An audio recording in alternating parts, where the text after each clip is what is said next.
Et cette excellente musique, on la doit à un groupe de jeunes, 3 jeunes Chinois très à la mode là-bas. Vous imaginez avec le nombre d'habitants ce que ça fait comme fans.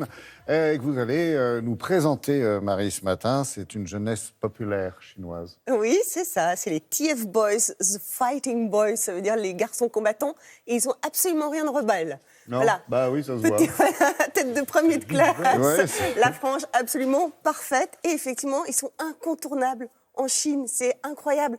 Plus de 40 millions d'abonnés chacun sur Weibo. Weibo, c'est le Twitter chinois. Beatles. Ouais, c'est ça. C'est exactement ça.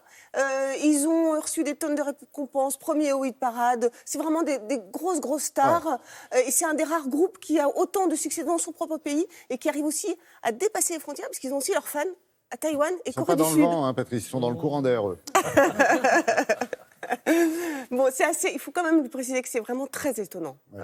Pourquoi ? Parce que la machine normalement, qu'il y a derrière aussi. Exactement. La K-pop, Laurent, la K-pop, c'est une grosse machine commerciale. Eux, ils ont réussi à percer tout ça. Ils sont particuliers, c'est vrai, mais ils sont pas originaux. Ils sont pas originaux parce qu'ils chantent la jeunesse, l'ambition, l'école. C'est de la copie, c'est ça ? Ouais, c'est vraiment ça.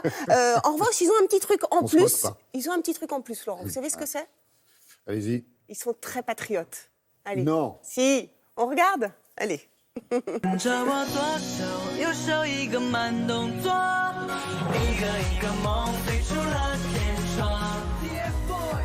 Les FT Boys, c'est un groupe de 3 jeunes garçons qui ont commencé vers 11 ou 12 ans à chanter de la pop chinoise, qui ont chacun une trentaine de millions de followers et dont les chansons sont reprises en boucle sur les réseaux sociaux, dans les rues, etc. C'est aujourd'hui le groupe phare de la pop chinoise.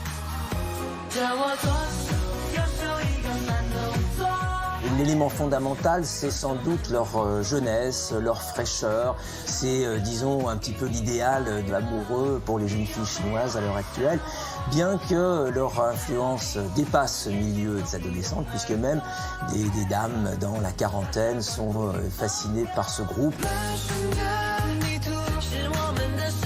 Pour une des premières fois, on a un groupe qui a une influence à l'extérieur, qui sont devenus une espèce d'ambassadeurs de l'industrie culturelle chinoise.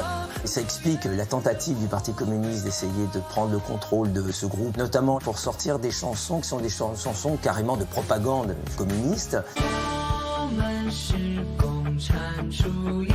Notamment une chanson qui est très connue, qui s'appelle « Nous sommes les héritiers du Parti communiste chinois », dans lequel on voit un certain nombre d'anciens combattants. On a un discours là qui est un discours à la fois nationaliste et pro-communiste, qui a évidemment un impact beaucoup plus fort auprès de la jeunesse que les chansons traditionnelles de propagande.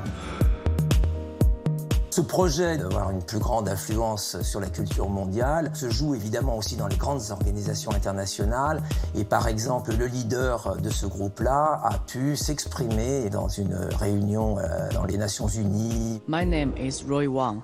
I'm a young singer and actor from China. Bien évidemment, tout cela est fabriqué par le parti. C'est pas lui, évidemment, qui a fait son discours. Et on voit bien là l'alliance qu'il y a d'une certaine façon entre un groupe extrêmement populaire et un parti qui veut redorer son blason et améliorer son image. Cette jeunesse chinoise est à l'heure actuelle en crise. Les jeunes sont angoissés par leur réussite sociale et pour répondre à cette angoisse, on va créer des chansons qui sont des chansons au contraire extrêmement positives, des chansons d'amour, des chansons qui appellent un futur qui sera brillant et toujours avec cette thématique évidemment que le Parti communiste chinois est la seule force politique en Chine qui pourra assurer à cette jeunesse une vie agréable.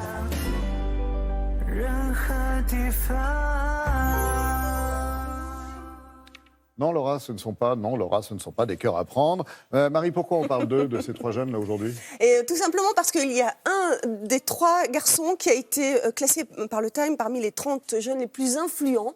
Et lui aussi a été, ce même garçon a été nommé défenseur spécial de l'UNICEF. Il s'est exprimé devant l'ONU à New York, et encore là, il n'y a pas très longtemps, en février. Il défend l'éducation. D'accord, voilà. Très bien. Merci que ces choses-là en termes d'élégance sont dites. Merci beaucoup.